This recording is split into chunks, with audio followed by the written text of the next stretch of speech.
Hoje a gente vai agregar mais uma ferramenta à nossa caixa de ferramentas do CRAS e do PAIF. Vamos falar dessa publicação Trabalho Social com Famílias Indígenas, Proteção Social Básica para uma Oferta Culturalmente Adequada. Embora ela seja dirigida especificamente a trabalhadores da proteção básica, muitas coisas que estão aqui podem ser aproveitadas por quem trabalha na especial também. Ah, mas o meu CRAS não fica em território indígena, Ana. Então esse vídeo não é para mim. É sim. Na linha de evitar a segmentação, mesmo nos CRAS que não são situados em regiões indígenas, podem em algum momento atender famílias indígenas que estão em trânsito. Por isso, todos os CRAS, na verdade, todos os equipamentos do SUAS precisam estar preparados para não cometer violências institucionais e realizar, como o subtítulo do documento salienta, uma oferta culturalmente adequada. Todos os serviços do SUAS precisam estar preparados para atender às diversidades de gênero, etnia, populações tradicionais. Aqui no Rio Grande nós temos um período em que muitos indígenas são vistos nas cidades vendendo artesanato. E surgem muitas dúvidas da rede em relação às crianças e adolescentes, por exemplo. É trabalho infantil isso? Não é trabalho infantil? O que fazer? Como atender as famílias respeitando a cultura indígena? Nem todas essas perguntas têm respostas precisas. Afinal, uma característica dos povos indígenas no Brasil é a sua enorme diversidade. Mas esse documento sobre o qual vamos falar hoje nos abre alguns caminhos para pensar essas e outras questões. Vamos lá para mais essa conversa? Eu sou Ana Pincolini e esse é o Suas Conversas.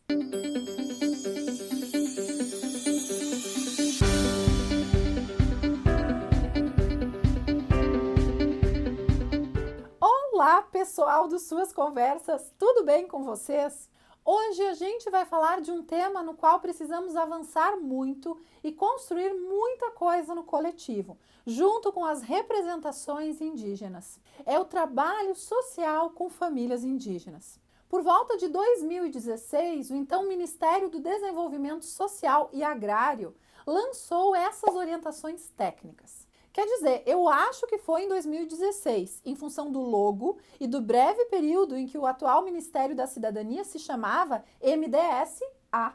O documento é muito bom, mas uma das falhas é não ter uma ficha catalográfica com o ano de lançamento, algo que é indispensável quando a gente vai citar o documento. De qualquer forma, vocês têm ele ali na descrição do vídeo para baixar. Para conduzir esse assunto, além desse documento, que eu acredito que seja de 2016, deduzindo ali pelos logos, aqui abaixo nos comentários eu vou deixar um comentário fixado com um link para outro vídeo do canal do Ministério da Cidadania. Esse vídeo tem uma entrevista com a então diretora de Proteção Básica da Secretaria Nacional de Assistência Social, a SNAS, Renata Ferreira.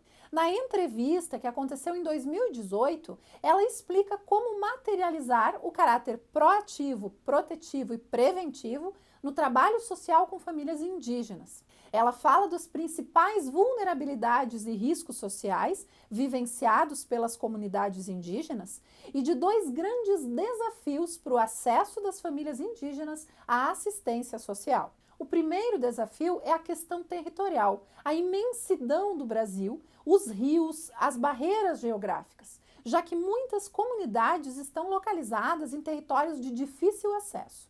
Ela destaca a importância das equipes volantes para superar esse desafio.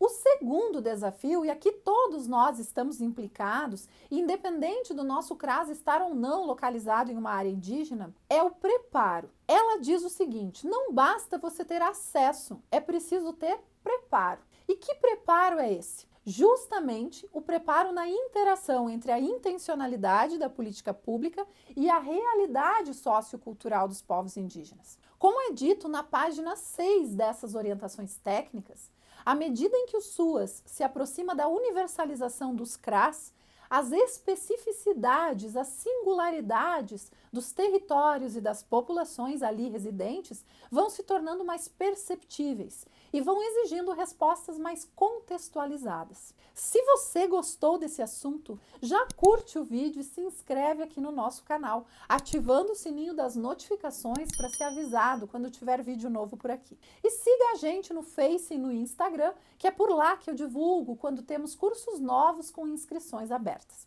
E já que você nos visitou hoje, aproveita para depois de assistir aqui a nossa conversa, assistir esse vídeo que eu deixei no comentário fixado, pois ele é bem rico para todos nós. Bom, primeiro eu preciso dizer que não sou antropóloga e nem uma profunda conhecedora sobre a questão indígena no Brasil. O que eu sei e que imagino que seja a realidade dos demais colegas do SUAS é que a gente não é preparado e estuda muito pouco esse tema. Por que eu falei isso? Se tiver algum antropólogo ou historiador vendo esse vídeo e quiser contribuir ou apontar alguma incorreção, fique muito à vontade. Por isso eu elaborei esse roteiro com muito respeito e cuidado, mas sempre pode acontecer algum equívoco pelo desconhecimento. Ai, Ana, mas por que você vai falar de um assunto que você admite que não sabe muito, então?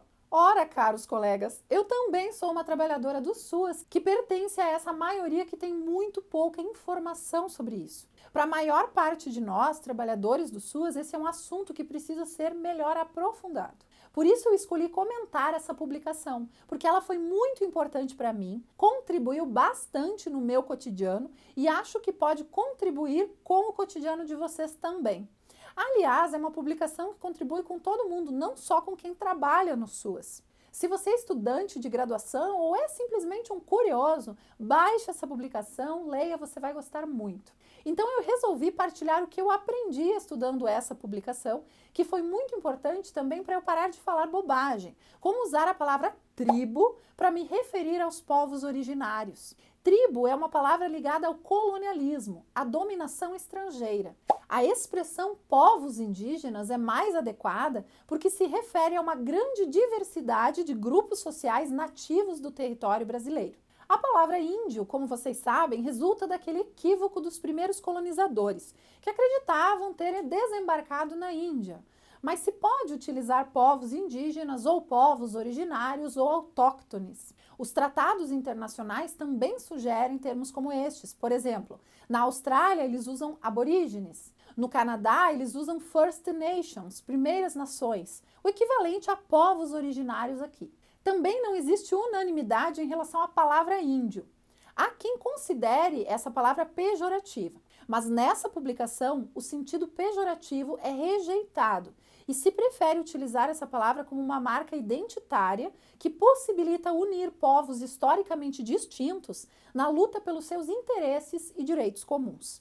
Então, vamos usar índios, indígenas, povos originários.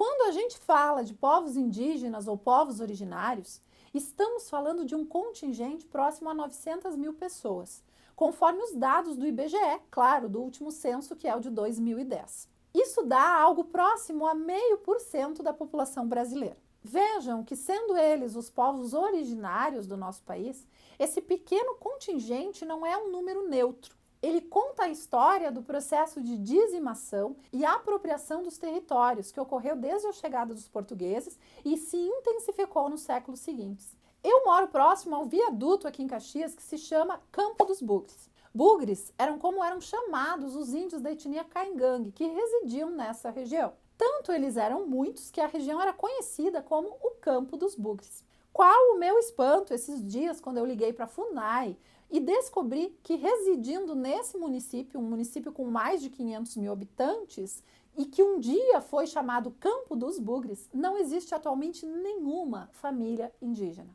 Eles vêm de outras cidades para vender artesanatos, mas residindo aqui não restou nenhum para contar a história.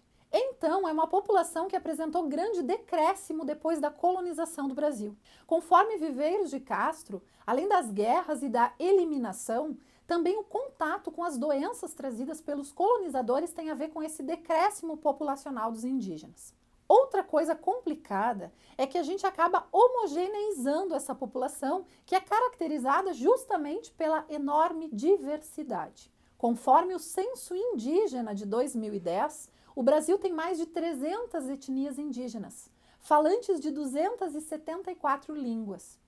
Existem desde grupos vivendo relativamente isolados, outros em áreas rurais e outros vivendo em contextos urbanos. Além da diversidade dos povos indígenas, etnia, língua, crenças, valores, rituais, relação com a natureza, também existem diferentes histórias de colonização e relações com o Estado. Ao longo da nossa história, houve práticas colonizadoras que impunham nomes tribais às populações indígenas, escolhiam chefias arbitrariamente e deslocavam as populações dos seus territórios ancestrais e recolocavam elas em territórios exíguos. Isso sem falar na exploração dos recursos naturais dos territórios indígenas. Nem todas as terras indígenas são áreas tradicionalmente ocupadas. Algumas foram o resultado de aldeamentos forçados, descimentos ou migrações de fuga dos colonizadores. Outra questão é que os limites das nações indígenas não necessariamente fecham com as fronteiras dos Estados-nação. Os Yanomamis, por exemplo, têm laços de parentesco em territórios do Brasil e Venezuela. Os Guaranis, aqui do Sul, em territórios do Brasil, Argentina e Paraguai. A maior parte dos indígenas, quase 64%, reside na zona rural, mas cerca de 36% tem domicílio na zona urbana. Para estes, a vida na cidade é de relativa vulnerabilidade, já que nem sempre conseguem acessar serviços de saúde, educação, emprego e renda. Conforme esse documento sobre o qual a gente está falando, muitas constituições federais anteriores à de 88 não reconheciam a sociodiversidade indígena e buscavam a sua assimilação em uma suposta identidade nacional unificada. Antes do Brasil, muitos países já consideravam os indígenas não como um estágio da humanidade à espera da assimilação à cultura ocidental, mas como sociedades culturalmente diferenciadas, com seus próprios regimes políticos e sociais. Na América Latina, por exemplo, esse reconhecimento ocorreu no Panamá em 1972, no Peru em 79, na Guatemala em 85, na Nicarágua em 87. No nosso caso, foi a Constituição de 88 que rompeu com o modelo assimilacionista e tutelar e passou a considerar os povos indígenas como sujeitos de direitos, com direito à terra e a políticas públicas que respeitem as suas singularidades.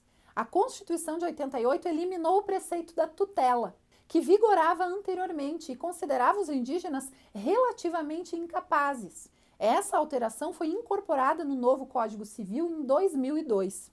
O artigo 231 destaca o respeito à organização social, costumes, línguas, crenças e tradições e os direitos originários às terras tradicionalmente ocupadas.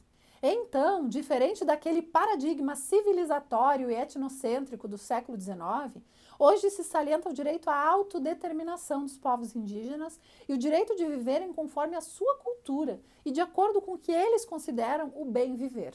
No campo internacional, a Convenção número 169 da Organização Internacional do Trabalho, publicada em 1989, substituiu o preceito da integração pelo da autodeterminação. Essa convenção foi incorporada na legislação brasileira em 2004. Outro documento internacional muito importante sobre isso é a Declaração das Nações Unidas sobre os Direitos dos Povos Indígenas, de 2007.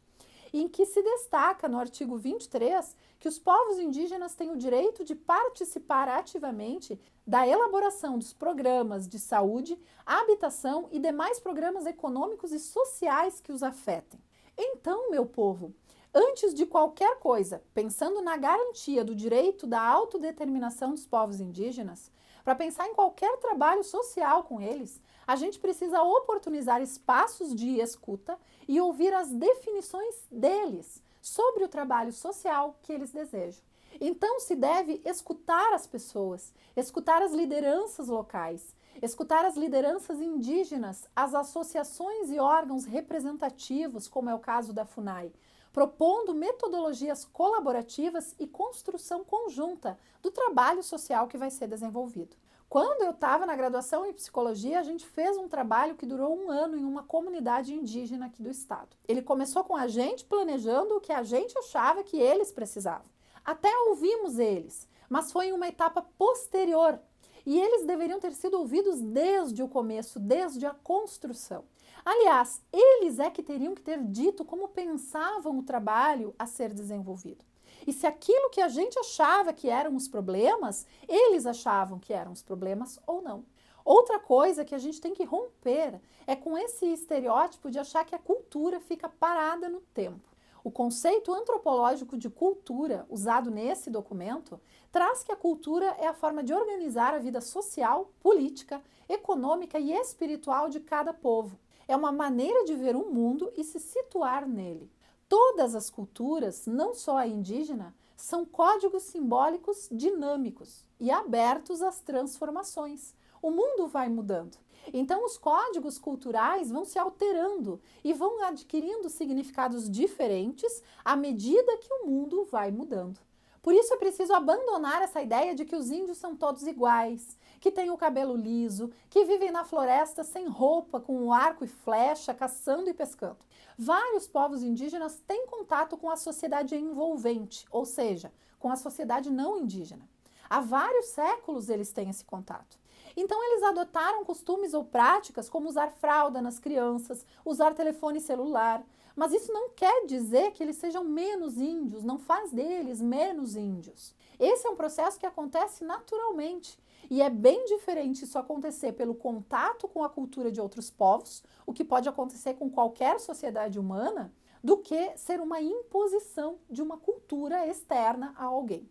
Então, qual o critério para definir se uma pessoa é indígena ou não é indígena? Geralmente, o pertencimento a uma comunidade indígena se estrutura por vínculos de parentesco e vizinhança e se relaciona a recursos culturais como práticas e modos de estar no mundo. Mas na linha da autonomia e da autodeterminação, o principal critério para definir se a pessoa é indígena é perguntar para ela. Ou seja, é a autoidentificação da pessoa.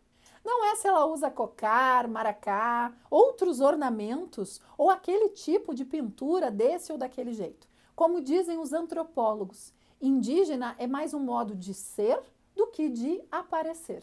Então, o que importa é se a pessoa se identifica como indígena, se ela se reconhece como pertencente a uma comunidade indígena.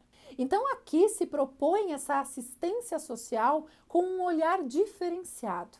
Ao final do documento, são propostas todas aquelas modalidades de atendimento e acompanhamento familiar no âmbito do PAIF, pensando o trabalho social com famílias indígenas. E aí a gente vai encontrar a acolhida, as oficinas com famílias, as ações particularizadas, as ações comunitárias, os encaminhamentos.